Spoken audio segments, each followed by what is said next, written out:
Hey there, friends and enemies, JoPa here again, and today I want to talk about two recent live service games that have had drastically different receptions in Helldivers 2 and Suicide Squad Kill the Justice League. Now, these games don't have a ton in common, but there are some similarities that people have been overlooking, in my opinion, that I find pretty fascinating, and I play and enjoy both of these titles. I think each of them does some things very well. They have a lot of good foundations for future content as well, but I also understand why the public perception is so different with these games. You have the developers of a cult classic in Helldivers. They did change the formula from top-down to a third-person shooter, but they've retained so much of what made Helldivers fun in the first place. Lots of shenanigans, lots of fun stratagems, but people are overlooking the fact that there is no story mode with this game. There is limited amount of enemy types, 2 different enemy races for now, although future enemy races have been teased as well. So there isn't a wide variety of enemy types to face. There's a lot of different stratagems and weapons to use, but there's also been concerns with a pay-to-win aspect because you can purchase armor that does have specific perks with real money.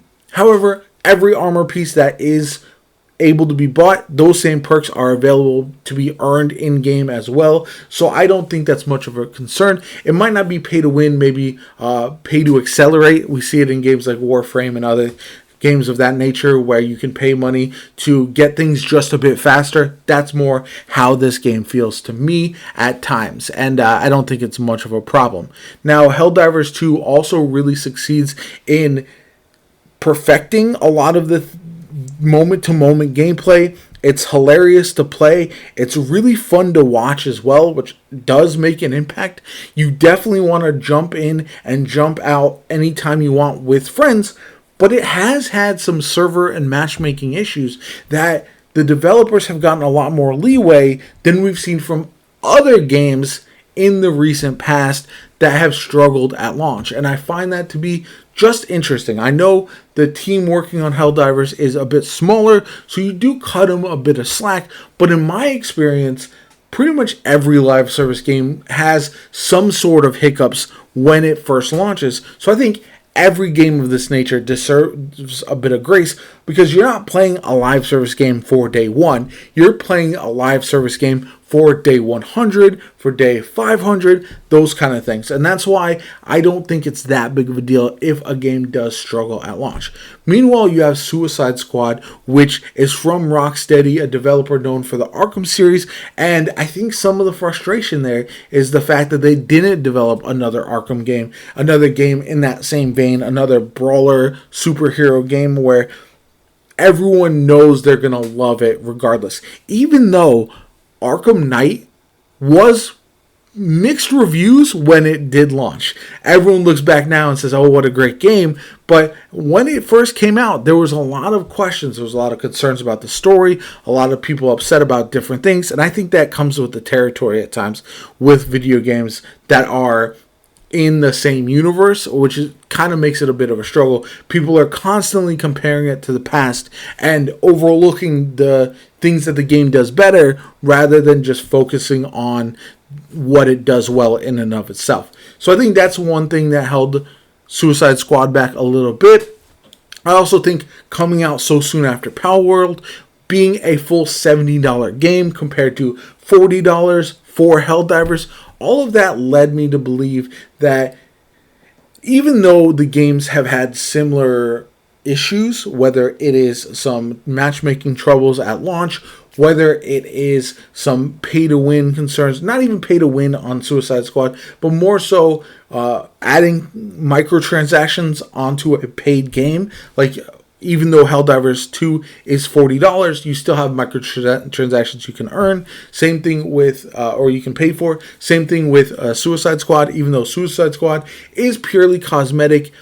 Both games are also offering free content post-launch. Helldivers 2 hasn't really dove deep into what we're getting. They've teased a new race, probably the cyborgs from Helldivers 1. They've also teased the mech that is coming as a new stratagem, but we don't know what else is coming. Meanwhile, Suicide Squad has given us a full roadmap of free stuff, whether it is 4 new playable characters, new story content, including cutscenes. We're also going to get new weapons, new actual playable content, like potentially raids in the future and stuff like that.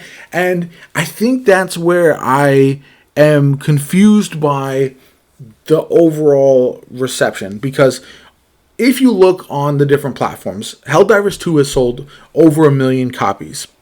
It's been well played on Steam.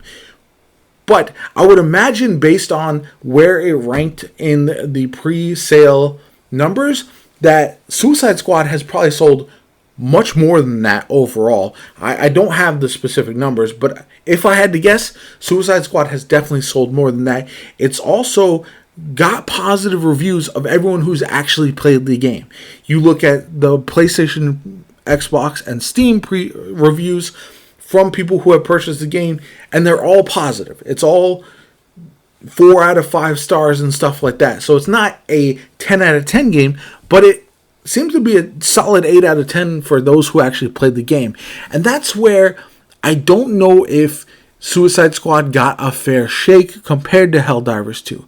Again, I think when you're looking at the game from the outside, as far as the content making for videos, for short form, for live streaming on Twitch or YouTube or TikTok, Helldivers 2 is so much better because you can really express your personality with your teammates. You can do a lot of shenanigans, and Suicide Squad is just grinding endgame that right now doesn't have a true focus. We're missing a raid or dungeon or endgame activity that will allow that to shine. However, if we do get something like a raid or a dungeon or something like that, that will be content that will be exciting to watch. Suicide Squad likely will never have anything like PvP, but they can add some interesting things. But I will also say that Suicide Squad does some things very well. You've got rival taunts, you've got leaderboards, which are very interesting, and I find to be a pretty cool feature that happened at launch, which we don't often see with games. And so overall, I'm of the opinion that I don't understand why people are so down on Suicide Squad, but I also understand why people are so high on Helldivers. Helldivers, you can drop in at any point, jump in with some friends for 20 minutes, 40 minutes, a couple hours, whatever the case may be, and just have a good laugh. And the game doesn't take itself too seriously, even though it is very polished. Suicide Squad looks very good, but it does require more time-intensive focus with a bit more of a grind. And so that's going to turn a lot of people off, I understand, especially with so many really good games coming out. It's hard to find the time to consistently play some of these looter shooters that are very time-intensive. So I do understand that to a point, but I also think with Joker come out, with some of these other characters, if we get some things like raids or anything of that nature, I really believe we'll see a rise of people being excited about Suicide Squad in the same way that after Marvel's Avengers shut down, a lot of people were talking about how good the game actually was, and it was just too late, and I find that to be absolutely crazy. We'll see. I'm excited about the future of both games. I can't wait to dive in more, but I just found the two to be a fascinating parallel in this year of games. There's not a lot of live service games that have dropped recently that have held people's attention.